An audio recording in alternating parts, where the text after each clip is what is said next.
Hey everyone, Jim Shields here. A big question right now, especially with the Feds raising interest rates, is do interest rates affect real estate investing in Florida? Now that's a great question. Now what you really have to do though is ask yourself a couple of questions to be able to answer that.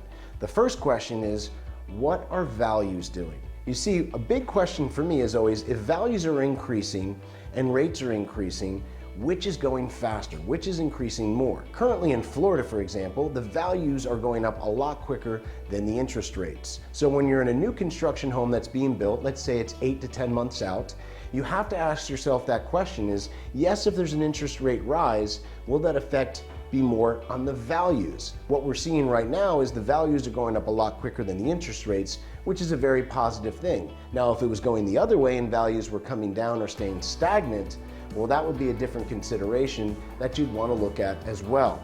The second thing you want to look at is, what are rents doing? This is a major question. When you're buying a new construction or any property for cash flow, it's really important to know what rents are doing. Now, in certain markets, if rents are going down and your interest rates are going up, that could really squeeze cash flow and be a bad sign for future growth in the investment you're making. A lot of times when I've bought investment property, I've had a rent at a certain amount and I've looked out 24 to 36 months to see where the rents are supposed to be going in the next time period for that. And if that rent is supposed to be trailing upwards, that helps me make my real estate investing decisions. Right now in Florida, from last year to this year, we're showing a little over 18% growth in rental increases. That's a great number and part of the positivity of the inflationary effect. If the interest rates are going up slower than the rental increases, that keeps you at a good equilibrium, especially in the holding time.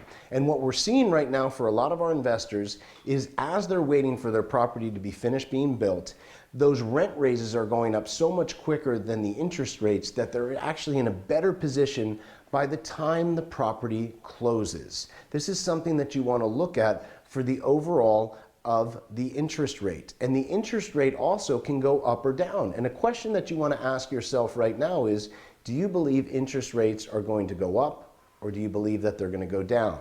Now, if you believe that interest rates are just going to continue going up and going up, then a question you want to ask yourself, would it be better to get into a property now or to wait 18 months to be able to get into it at that time? Well, probably if it's going up consistently and that's what you believe, the sooner that you get in, the better that you're going to do. Now, another question is, do you think interest rates are going to go down? If interest rates are going to go down and you're getting into a property now, that's the beautiful thing of having the power of a refinance. By being able to refinance your debt at a later period, 6 months, 12 months down the road, you'll be able to get in at a lower interest rate. Now, I do not have a magic crystal ball, but I do talk to lenders. One of the first things I do when I see the Feds raising rates or issues with the bonds is I go to my lenders who have been in the game a long time and ask them, what do they think rates are going to do? Right now, every lender that I work with has said they do believe that rates are going to go back down sometime towards the end of the year. That's their prediction for a couple of different reasons, and I think it makes sense. If you look to the side here, you'll see this Fed chart of what interest rates have done for many, many years in the US. And you'll see when there's different periods in the economy happening, you'll see a quick spike going up and then a drop in the rents about 6 months later. This seems to be a common cycle that occurs with the interest rates. Again, this is the Fed chart of over many years, so it's something that you want to consider because usually history repeats itself. But still, ask yourself that question. If you believe interest rates are going to go down, well, then it's probably okay because you mean you can refinance at a certain period of time close down the road. And if you believe they're going to keep going up, well, that's really important for you to get in right away because you want to get the best rate that you can for the long term. So interest rates, when you're investing in Florida, have a couple of different parameters. First, see what values are doing. Are values predicted to continue going up? Is the inflation going to continue shooting the values up or not? Something you need to know. Are rents going to continue to go up? If rents are going to continue to go up, and in that holding period of when you're getting built, would that work better in your favor or worse, even with incremental growth in interest rates? Another important aspect with interest rates is what kind of loans are you using with your interest rates. So again, most common type of loan out there is the 30-year fixed mortgage, right? You're going to get your 30-year fixed mortgage, and every month you pay off some principal and a lot of interest, and then you're amortized out over 30 years. Now, in this time where a lot of the banks want to go into safer things in case there is a recession, the banks love our type of real estate. Why? Because it performs the best in recessionary times and seems to stay the most steady.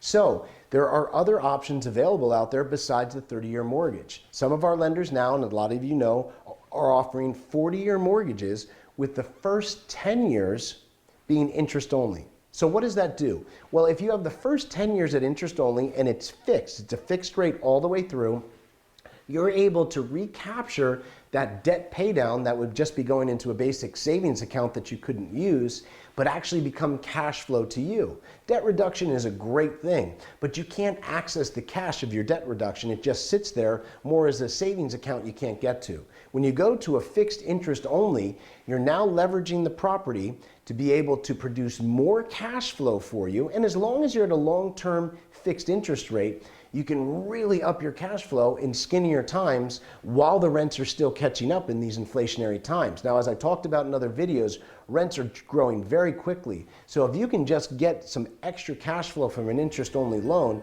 I highly recommend it, and it's an option that you can work with. And third and last, what do you think rates are going to do on the long term?